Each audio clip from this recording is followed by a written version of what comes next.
Minsan ay may mga bagay na pipiliin mong ikaw na lang ang maghirap at magdusa para sa iyong minamahal sa buhay. Dahil ayaw mong makita sila nasasaktan at nahihirapan. Subalit, hanggang saan mo kayang dalhin at ikubli ang bigat at sakit na iyong nadarama? Nakahanda ka ba magsakripisyo ng iyong sarili, alang-alang sa iyong pamilyang minamahal? Lumaki sa payak at hikahos na pamilya si Gregor. Bilang panganay sa 4 na magkakapatid, ay responsibilidad niyang tulungan ang nahihirapan niyang mga magulang sa kanilang pang-araw-araw na pamumuhay.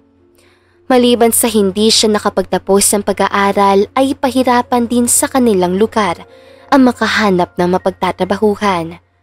Kung kaya naisip niya na makipagsapalaran na lang sa Maynila upang makahanap ng trabaho. Para kasi kay Gregor ay hindi naman masama kung susubukin niya kahit na wala siyang kakilala roon sa Maynila.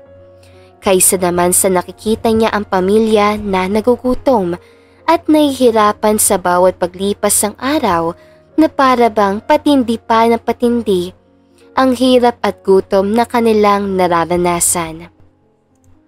Mahirap man ang mawalay sa pamilya upang makipagsapalaran sa malayo, ay wala nang magagawa si Gregor kundi ang subukan.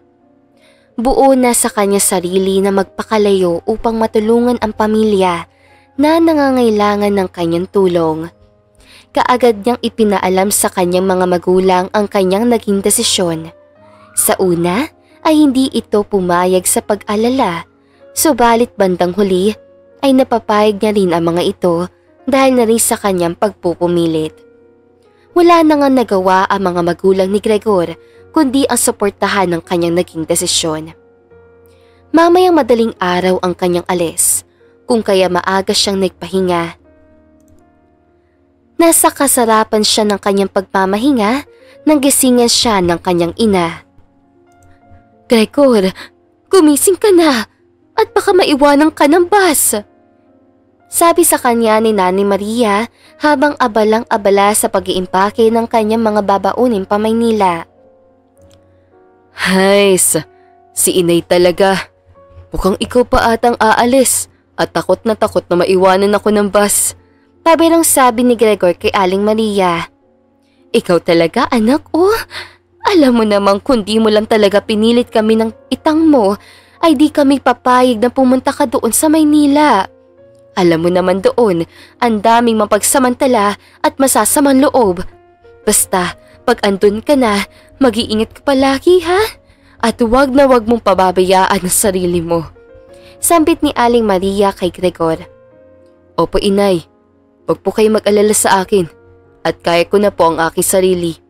Basta, palagi niyong pakakatandaan na gagawin ko po ito upang makatulong po sa inyo at maihahon ko po ang ating pamilya. Naaawa na po kasi ako kay Bunso.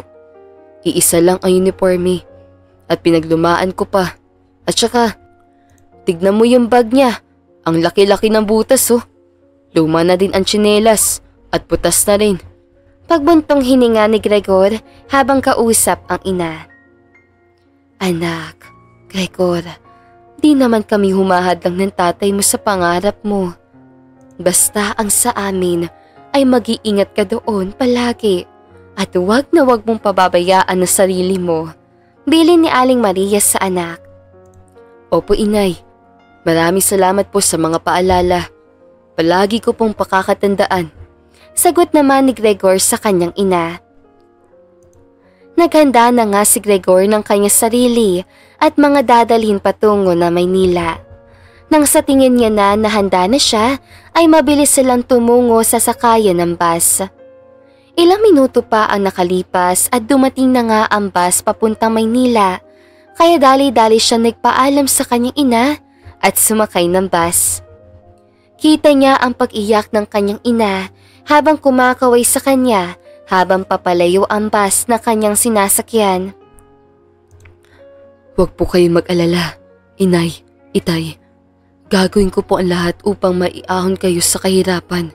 Bulong ni Gregor sa kanyang sarili. Habang nasa bus si Gregor ay malalim na naman ang kanyang iniisip dahil nagsinungaling lang siya kay Aling Maria at sa ama niya na may inalok na trabaho sa kanya sa Maynila para di na mag-alala ang mga yun sa kanya. Basta bahala na. Ang mahalaga ay makapagtrabaho siya upang maibangon ang kanyang naghihikahos na pamilya. Mas gugustuhin pa ni Gregor ang makipagsapalaran sa Maynila kaysa makita ang pamilya niyang halos isang beses na lang kumakain sa loob ng isang araw sa sobrang hirap ng buhay. Yung binaon niyang kanin at ulam, iniwan niya na lang ang kalahati dahil alam niyang inutang lang yon ng kanyang ina kung saan-saan para lamang may maibaon lang siya. Alam niyang pinabaon sa kanya ang lahat ng kanyang ina kaya paniguradong walang makakain na mga yon. Kaya pasikreto niyang iniwanan ang kalahati ng baon niya. Sana naman makahanap agad ako ng trabaho para makapagpadala agad ako sa kanila. Bulong ni Gregor sa sarili habang malalim ang kanyang iniisip. Oh, Pasay, Pasay! Pasay na! Sinong bababa ng Pasay? Paulit-ulit na sigaw ng konduktor. Ito ang unang apak niya na Maynila kaya hindi niya alam ang lugar. Ito na siguro ang Maynila. Bulong ni Gregor sa kanyang sarili. Nakita ni Gregor na marami nang bumaba, kaya susunod na rin siya sa mga ito bumaba. Nagsimula na maglakad-lakad itong si Gregor upang maghanap ng trabaho. Paglingon siya sa paligid at sakto marami naman siyang nakitang mga nakasulat na nangangailangan ng empleyado. Hiring, sales clerk, hiring, janitor, hiring, food crew. Ang daming hiring. Kaso, paano nga ba siya makakapasok? Ang tataas ng standard at kailangan ay high school graduate or college graduate ang hinahanap. Napayuko at maluha-luha si Gregor dahil second year lang naman siya at di na nakapag-graduate dahil di na kaya pa ng kanyang mga magulang na mapagtapos siya. Wala naman sana problema sa trabaho dahil di hamak na magaan ito at madali lang matutunan.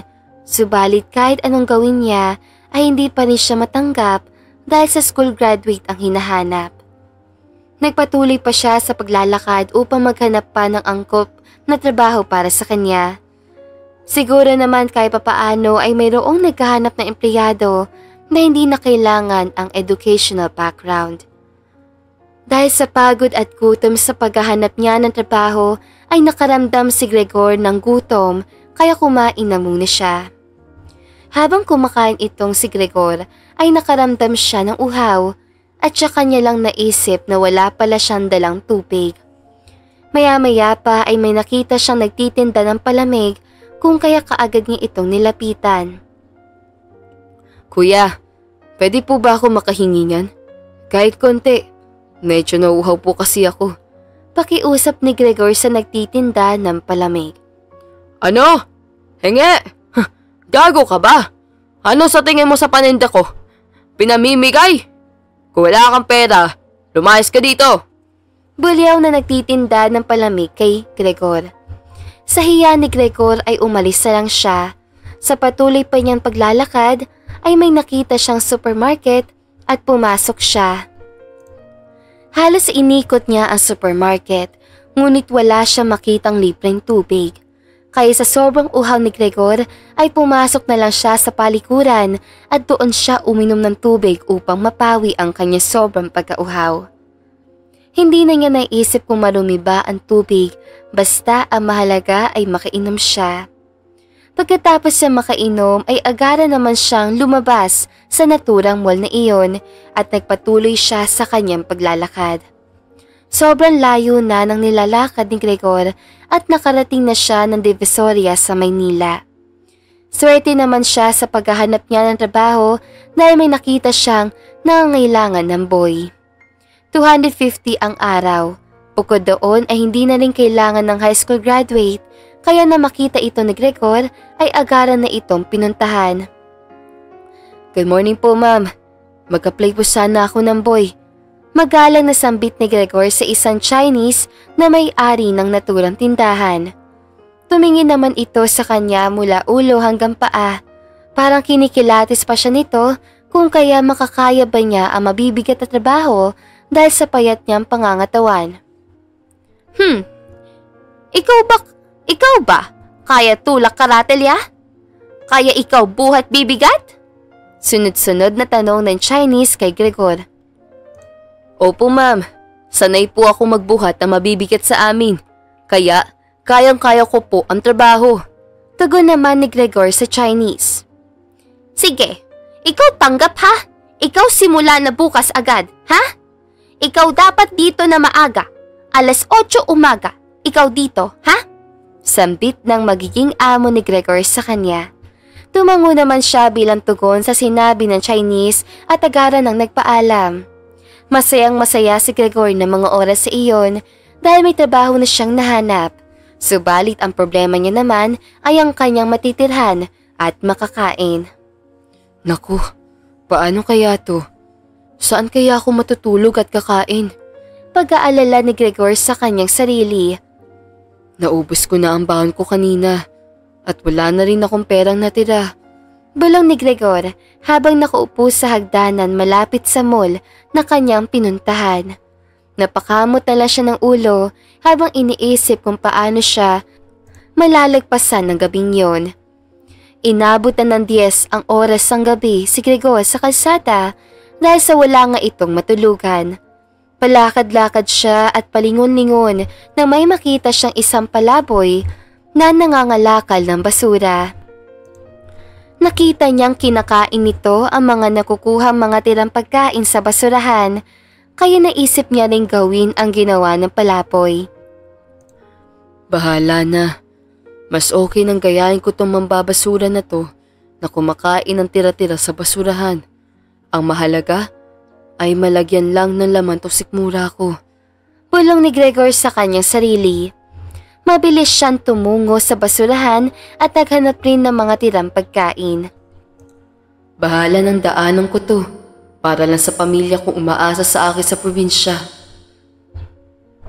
Maluwalo ang sambit ni Gregor sa sarili habang kumakain. Dahil sa kanyang ginawa ay nairaos niya ang gabing yon. Halos ilang linggo ring ginawa yun ni Gregor ang matulog sa kalsada at kumain ng mga tira-tira sa basurahan. Sa unang linggo ng kanyang sahod ay kaagad niyang ipinadala sa kanyang pamilya sa probinsya ang lahat ng kanyang kinita.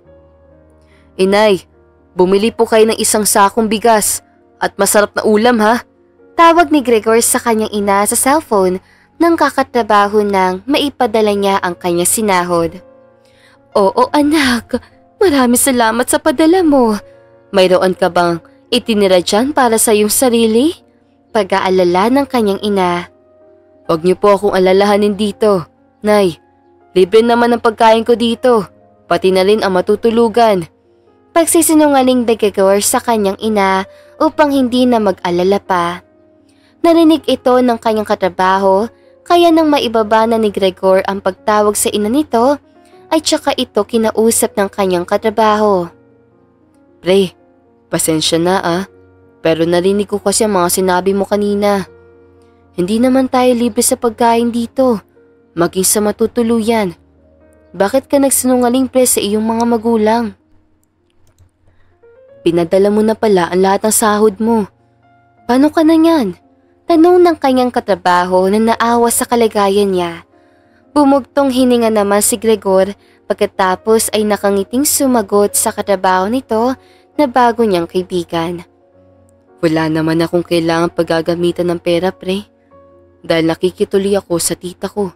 Malapit lang din dito. Pagsisinungaling muli ni Gregor sa kaibigan. Akala niya ay napaniwala niyang kaibigan niya. Subalit nang uwian na nila ay pasimple siya nitong sinundan nang hindi niya alam. Tulad ng dati niyang ginagawa ay namamasura siya upang may mahanap ng mga tirang pagkain. Kitang-kita ito ni Leo ang katrabaho niya at bago niyang kaibigan.